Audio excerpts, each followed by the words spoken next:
नमस्कार। आगे आगे हम भारत की जो भाषाएं हैं उनको कंटिन्यू करते हैं। मध्यकालीन भारतीय आर्य भाषाएं। मध्यकालीन भारतीय आर्य भाषाओं के 3 रूप स्पष्ट दिखाई देते हैं: पाली, प्राकृत और अपभ्रंश। पाली भाषा का समय 500 ईस्वी पूर्व से 100 ईस्वी तक है। यह प्राकृत का प्रारंभिक रूप है, जिसका समय 500 ईस्वी पूर्व के प्रथम शताब्दी के प्रारंभ तक माना गया है। इसकी उत्पत्ति के विषय में विद्वानों में मतभेद हैं। कुछ विद्वानों का कहना है कि संस्कृत की उत्पत्ति प्राकृत से हुई है। एक अन्य मत के अनुसार संस्कृत के समानांतर लोक भाषा से इसका उद्भव हुआ है।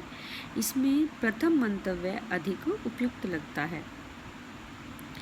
इस भाषा में त्रिपिटक ग्रंथों की रचना हुई। पाली भाषा में त्रिपिटक ग्रंथ लिखे गए। त्रिपिटक ग्रंथों का संबंध बौद्ध धर्म से है। और वो त्रिपिटक ग्रंथ कौन कौन से थे? सुत्त पिटक, विनय पिटक, अभिधम पिटक। ये सभी पिटक भगवान बुद्ध से संबंधित हैं। पाली को भारत की देशीय भाषा माना जाता है। पाली भाषा के 3 व्याकरण ग्रंथ उपलब्ध होते हैं: कात्यायन व्याकरण, मोगलान व्याकरण, सद्नीति व्याकरण। कात्यायन के अनुसार पाली में 41 ध्वनियाँ, 8 स्वर और 33 व्यंजन होते हैं। इसको याद रखने का क्या तरीका है? 41 ध्वनियाँ हैं। इधर से अगर आप मल्टीप्लाई करोगे 8 पंजे 40, 40 में 1 ऐड करोगे 41 ध्वनियाँ होगी। और इधर से 8 चौक 32, 32 में 1 ऐड करोगे 33 व्यंजन हो गई। तो कात्यायन ने पाली भाषा में 41 ध्वनियाँ मानी हैं, 8 स्वर माने हैं और 33 व्यंजन माने हैं। दूसरे व्याकरणाचार्य हैं मोगलान। मोगलान जी ने व्याकरण लिखी है। उसमें उन्होंने 43 ध्वनियाँ, 10 स्वर और 33 व्यंजन माने हैं। 43 ध्वनियों में भी ऐसे ही आप याद रखने के लिए 10 चौके 40, 40 में 3 ऐड करेंगे 43 और 10 दिए 30, 30 में 3 ऐड करेंगे 33 व्यंजन होते हैं मोगलान के अनुसार। और पाली में 3 लिंग 3 वचन और 3 लिंग 3 वाच्य 2 वचन होते हैं। 1 वचन और बहुवचन का प्रयोग मिलता है। पाली में द्विवचन नहीं होता। आगे है प्राकृत। प्राकृत की समय सीमा क्या है? इसकी समय सीमा है 100 ईस्वी से 500 ईस्वी तक, यानी कि 1 शताब्दी से 5वीं शताब्दी तक। इसे द्वितीय प्राकृत और साहित्यिक प्राकृत भी कहा जाता है। इसके अन्य नाम है द्वितीय प्राकृत और साहित्यिक प्राकृत। इसका काल प्रथम शताब्दी से 5वीं शताब्दी तक है। विभिन्न क्षेत्रों में इसके भिन्न भिन्न रूप विकसित हो गए थे। वररुचि ने प्राकृत भाषा के 4 भेद माने हैं। वररुचि ने प्राकृत भाषा कितने भेद? 4 भेद। कौन कौन से हैं वो? महाराष्ट्री, पैशाची, मागधी, शौरसेनी। हेमचंद्र ने 3 भेद माने हैं प्राकृत भाषा के: अर्धमागधी, चूलिका पैशाची और अपभ्रंश।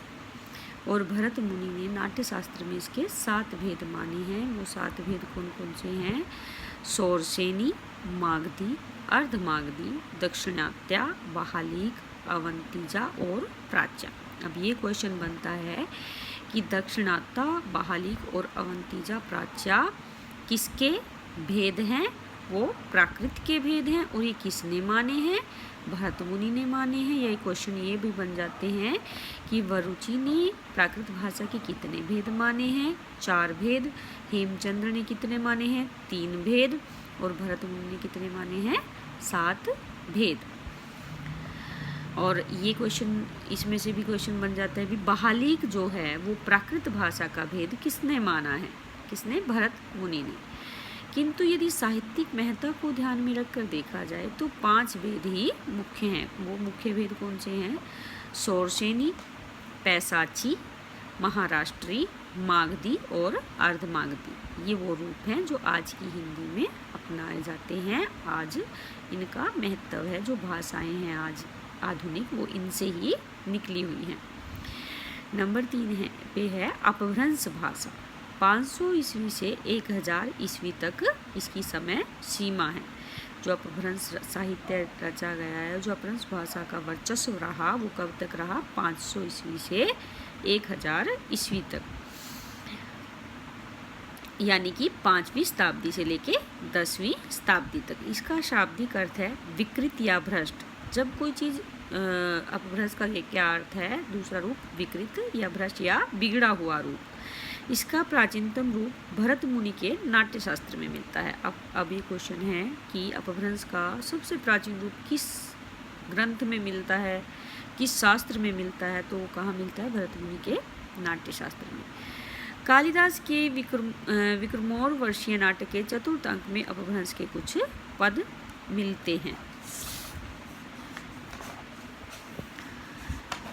अपभ्रंश में अनेक महत्वपूर्ण रचनाएं हुई हैं, यथा विद्यापति कृत कीर्तिलता, अधामान कृत संदेश रासक आदि। इसका समय 500 ईस्वी से 1000 ईस्वी तक माना जाता है, किंतु इसमें कुछ एक रचनाएं 14वीं और 15वीं शताब्दी तक होती रही हैं। अपभ्रंश के महान कवि स्वयंभू जी हुए हैं और अपभ्रंश के प्रमुख कवियों में स्वयंभू, पुष्पदंत, धनपाल, अब्दुल रहमान आदि के नाम लिए जा सकते हैं।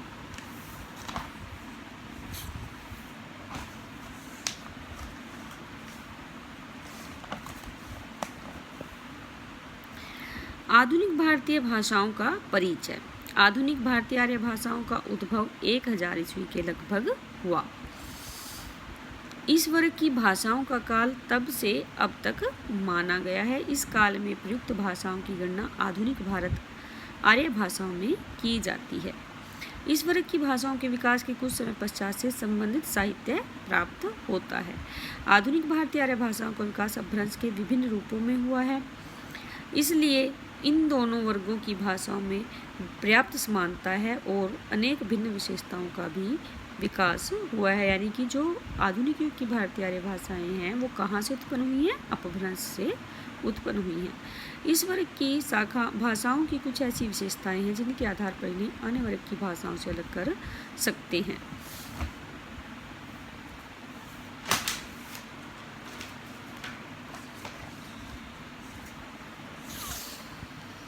आधुनिक भारतीय आर्य भाषाओं का विकास अपभ्रंश के विभिन्न रूपों से हुआ है। इस संदर्भ में अपभ्रंश के 7 रूप उल्लेखनीय हैं। अपभ्रंश के जो आधुनिक भारतीय आर्य भाषाएं हैं उनके जो 7 रूप इस प्रकार हैं: शोरसेनी अपभ्रंश, महाराष्ट्रीय अपभ्रंश, मागधी अपभ्रंश, अर्धमागधी अपभ्रंश, पैसाची अपभ्रंश, ब्राचट अपभ्रंश, खस अपभ्रंश। शोरसेनी अपभ्रंश में कौन सी भाषाएं आएंगी?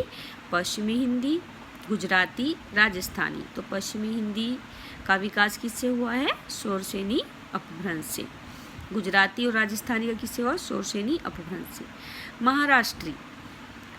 महाराष्ट्री अपभ्रंश से मराठी भाषा का विकास हुआ है। मागधी अपभ्रंश से बिहारी, बंगला, उड़िया, असमी, इन 4 भाषाओं का विकास हुआ है।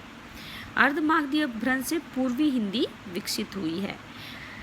पैसाची से लहंदा और पंजाबी का विकास हुआ है और ब्राचड़ से सिंधी भाषा का विकास हुआ है। खस पहाड़ी भाषा विकसित होती है खस से।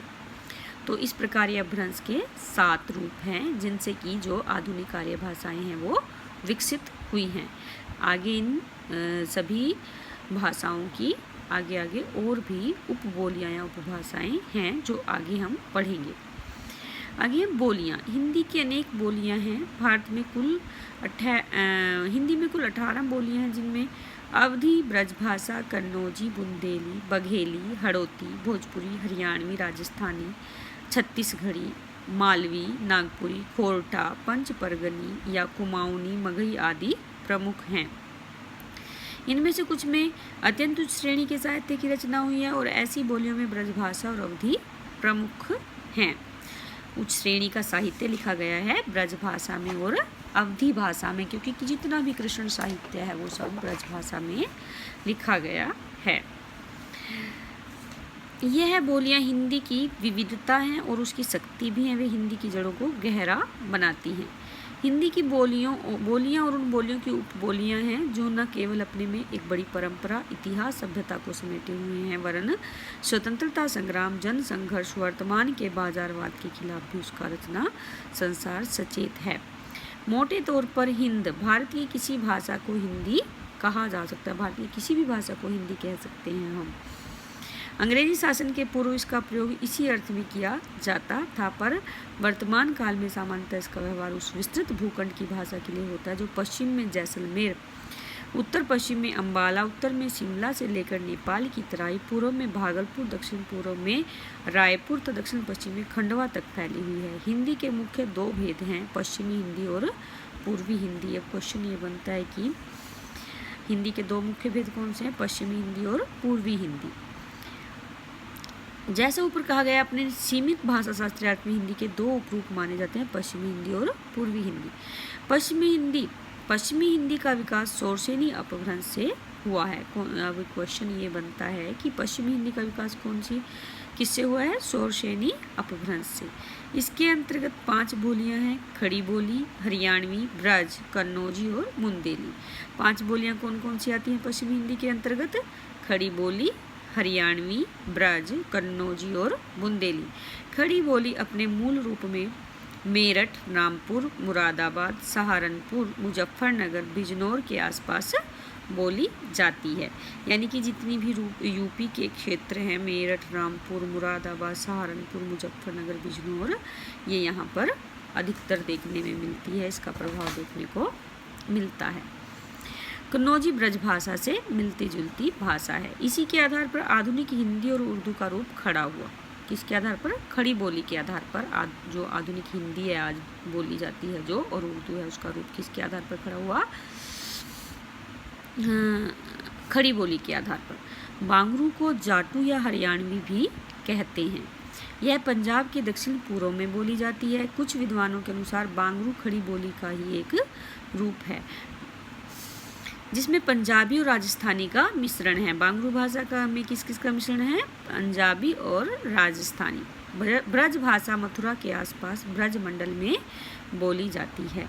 हिंदी साहित्य के मध्ययुग में ब्रज भाषा में उच्च कोटि का काव्य निर्मित हुआ, इसलिए इसे बोली ना कहकर आदरपूर्वक भाषा कहा गया है। कौन सी वह भाषा है जिसे जिसे आदरपूर्वक भाषा कहा गया है, ब्रज भाषा। मध्यकाल में यह बोली संपूर्ण हिंदी प्रदेश की साहित्यिक भाषा के रूप में मान्य हो गई थी, पर साहित्यिक ब्रज भाषा में ब्रज के ठेठ शब्दों के साथ अन्य प्रांतों के शब्दों और प्रयोगों का भी ग्रहण है। कन्नौजी गंगा के मध्य दोआब की बोली है। इसके एक ओर ब्रजमंडल और दूसरी ओर अवधि का क्षेत्र है। यह ब्रज भाषा से इतनी मिलती जुलती है कि इसमें रचा गया जो थोड़ा बहुत साहित्य है वह ब्रज भाषा का ही माना जाता है। अब ये क्वेश्चन यहाँ से निकलता है कि कौन सी वह भाषा है, कौन सी वह बोली है जो ब्रज भाषा से बहुत ज़्यादा मिलती जुलती है, वो है कन्नौजी। बुंदेली बुंदेलखंड की उपभाषा है। बुंदेलखंड में ब्रज भाषा के अच्छे कवि हुए हैं जिनकी काव्य भाषा पर बुंदेली का प्रभाव है। आगे है पूर्वी हिंदी। पूर्वी हिंदी की 3 शाखाएं हैं, अवधी, बघेली और छत्तीसगढ़ी। अवधी अर्धमागधी प्राकृत की परंपरा में है, यानी कि जो अवधी का विकास हुआ है वो अर्धमागधी प्राकृत से हुआ है। यह अवध में बोली जाती है। इसके 2 भेद हैं, पूर्वी अवधी और पश्चिमी अवधी।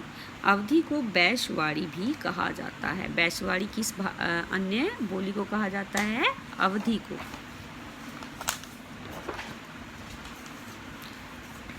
तुलसीदास जी ने जो रामचरितमानस लिखी है वो पश्चिमी अवधि में लिखी है और जायसी का जो पद्मावत है वो पूर्वी अवधि में है। अब हैं तो दोनों अवधि भाषा में, लेकिन क्वेश्चन क्या बनता है कि कई बार पूछ लेंगे कि जायसी का पद्मावत कौन सी भाषा में लिखा गया है, और ऑप्शन दे देंगे पूर्वी अवधि, अवधि, पश्चिमी अवधि। तो क्या आएगा इसका आंसर, पूर्वी अवधि। ऐसे ही रामचरितमानस कौन सी भाषा में लिखा गया है, पश्चिमी अवधि में। बघेली बघेलखंड में प्रचलित है। यह अवधी का ही एक दक्षिणी रूप है। बघेली किसका दक्षिणी रूप है? अवधी भाषा का। छत्तीसगढ़ी पलामू बिहार की सीमा से लेकर दक्षिण में बस्तर तक और पश्चिम में बघेलखंड की सीमा से उड़ीसा की सीमा तक फैले हुए की बोली है। इसमें प्राचीन साहित्य नहीं मिलता। वर्तमान काल में कुछ लोक साहित्य रचा गया है। आगे हैं बिहारी, राजस्थानी और पहाड़ी बोलियां। हिंदी प्रदेश की 3 उपभाषाएं और हैं, बिहारी, राजस्थानी और पहाड़ी हिंदी। बिहारी की 3 शाखाएं हैं, भोजपुरी, मगही और मैथिली। बिहार के एक कस्बे भोजपुर के नाम पर भोजपुरी बोली का नामकरण हुआ है, पर भोजपुरी पर प्रसार बिहार से अधिक उत्तर प्रदेश में है। बिहार के शाहाबाद, चंपारण और सारण जिले से लेकर गोरखपुर तथा बारस कमिश्नरी तक का क्षेत्र भोजपुरी का है। भोजपुरी पूर्वी हिंदी के अधिक निकट है। भोजपुरी किसके निकट है? पूर्वी हिंदी के अधिक निकट है। हिंदी प्रदेश की बोलियों में भोजपुरी बोलने वालों की संख्या सबसे अधिक है। इसमें प्राचीन साहित्य तो नहीं मिलता, पर ग्राम गीतों के अतिरिक्त वर्तमान काल में कुछ साहित्य रचने का प्रयत्न भी हो रहा है। मगही में केंद्र पटना और गया है। मगही कहाँ कहाँ पर बोली जाती है? पटना और गया में बोली जाती है। इसके लिए कैथी लिपि का व्यवहार होता है, पर आधुनिक मगही साहित्य मुख्यतः देवनागरी लिपि में लिखा जा रहा है। क्या यानी कि अब क्वेश्चन यहाँ बनता है कि जो मगही लिपि है, मगही बोली है, उसकी क्या लिपि है? कैथी लिपि। लेकिन जो आधुनिक साहित्य है वो किस में लिखा जा रहा है? मगही। आधुनिक मगही साहित्य किस में लिखा जा रहा है? देवनागरी लिपि में। मगही का आधुनिक साहित्य बहुत समृद्ध है और इसमें प्रायः सभी विधाओं में रचनाओं का प्रकाशन हुआ है। मैथिली गंगा के उत्तर में दरभंगा के आसपास प्रचलित है। गंगा दरभंगा, मैथिली गंगा दरभंगा। इसकी साहित्यिक परंपरा पुरानी है। विद्यापति के पद प्रसिद्ध ही हैं। मध्ययुग में लिखे मैथिली नाटक भी मिलते हैं, यानी कि विद्यापति की जो पदावली है वो मैथिली भाषा में लिखी गई है और इसके कारण ही इन्हें बहुत अधिक प्रसिद्धि मिली साहित्य में। आधुनिक काल में भी मैथिली का साहित्य निर्मित हो रहा है। मैथिली भाषा भारत और नेपाल के संविधान में राजभाषा के रूप में भी दर्ज है। कहाँ पे? भारत में भी राजभाषा के रूप में और नेपाल में भी। नेपाल में दूसरी सबसे ज़्यादा बोली जाने वाली भाषा मैथिली है। अब क्वेश्चन आता है कि नेपाल में सबसे ज़्यादा दूसरे नंबर की भाषा कौन सी है? मैथिली। राजस्थानी का प्रसार पंजाब के दक्षिण में है। यह पूरे राजपूताने और मध्य प्रदेश के अलावा मालवा में बोली जाती है। राजस्थानी कहाँ बोलती है? पूरे तो राजपूताने में बोली जाती है और मध्य प्रदेश के मालवा क्षेत्र में भी बोली जाती है। राजस्थानी का संबंध एक और ब्रजभाषा से है और दूसरी ओर गुजराती से है, क्योंकि ये अगर आप मैप में ये देखोगे ना, राजस्थान एक साइड से तो कहाँ से आगरा और ब्रज मथुरा के साथ लगता है और दूसरी साइड गुजरात के साथ लगता है। पुरानी राजस्थानी को डिंगल कहते हैं। पुरानी राजस्थानी को कहते हैं डिंगल कहते हैं, जिसमें चारणों का लिखा हिंदी का आरंभिक साहित्य उपलब्ध है। चारणों ने जो अपना साहित्य लिखा वो कौन सी भाषा में लिखा है? डिंगल भाषा में। राजस्थानी में गद्य साहित्य की भी पुरानी परंपरा है। राजस्थानी की 4 मुख्य बोलियां या विभाषाएं हैं। वो कौन कौन सी हैं? राजस्थानी की 4 बोलियां या विभाषाएं मेवाती, मालवी, जयपुरी और मारवाड़ी।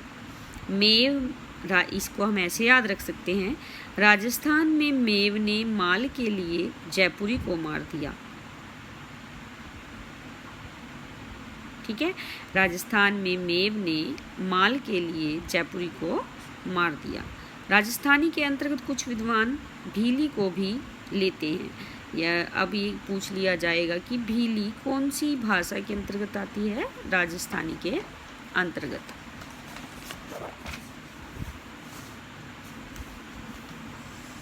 पहाड़ी भाषा। पहाड़ी उपभाषा राजस्थानी से मिलती जुलती है।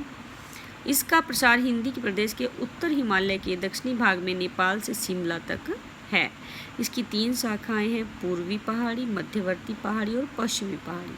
पूर्वी पहाड़ी नेपाल की प्रधान भाषा है। नेपाली और पर्वतीय भी कहा जाता है, जिसे कि क्या कहा है, नेपाली और पर्वतीय भी कहा जाता है पूर्वी पहाड़ी। मध्यवर्ती पहाड़ी कुमायूं और गढ़वाल में प्रचलित है। कुमायूं और गढ़वाल में कौन सी है, मध्यवर्ती पहाड़ी। इसके दो भेद हैं, कुमाऊनी और गढ़वाली। ये पहाड़ी उपभाषाएं नागरी लिपि में लिखी जाती हैं। इनमें पुराना साहित्य नहीं मिलता। जो ये पहाड़ी भाषाएं कौन सी लिपि में लिखी जाती हैं, नागरी लिपि में, और इनमें पुराना साहित्य नहीं मिलता। आधुनिक काल में कुछ साहित्य लिखा जा रहा है। कुछ विद्वान पहाड़ी को राजस्थानी के अंतर्गत ही मानते हैं। पश्चिमी पहाड़ी हिमाचल प्रदेश में बोली जाती है। पश्चिमी पहाड़ी कहाँ बोली जाती है, हिमाचल प्रदेश में। इसकी मुख्य उपबोलियाँ हैं मंडियाली। पश्चिमी पहाड़ी की मुख्य बोलियाँ कौन कौन सी हैं, मंडियाली, कुल्लवी, चांबियाली, क्योंथली, कांगड़ी, सिरमौरी, बघाटी और बिलासपुरी। मानक भाषा को कई नामों से पुकारते हैं। इसे कुछ लोग परिनिष्ठित भाषा भी कहते हैं और कई लोग साधु भाषा, इसे नागर भाषा भी कहा जाता है। परिनिष्ठित भाषा, नागर भाषा, साधु भाषा किसे कहा जाता है, मानक भाषा को। अंग्रेजी में इसे स्टैंडर्ड लैंग्वेज कहते हैं। मानक का अर्थ होता है एक निश्चित पैमाने के अनुसार गठित। मानक भाषा का अर्थ होगा ऐसी भाषा जो एक निश्चित पैमाने के अनुसार लिखी या बोली जाती है। मानक भाषा व्याकरण के अनुसार ही लिखी और बोली जाती है, अर्थात मानक भाषा का पैमाना उसका व्याकरण है। समाचार पत्रों में जो भाषा लिखी जाती है वह भी मानक ही होती है। आकाशवाणी और दूरदर्शन के समाचार मानक भाषा में ही प्रसारित किए जाते हैं। हमारे प्रशासन के सारे कामकाज मानक भाषा में ही संपन्न होते हैं। कुछ विद्वानों के अनुसार मानक भाषा में 4 तत्वों का होना आवश्यक है। वो 4 तत्व कौन कौन से मानक भाषा के लिए, ऐतिहासिकता, मानकीकरण, जीवंतता और स्वायत्तता। ऐतिहासिकता मीन्स वो इतिहास से संबद्ध रखती हो।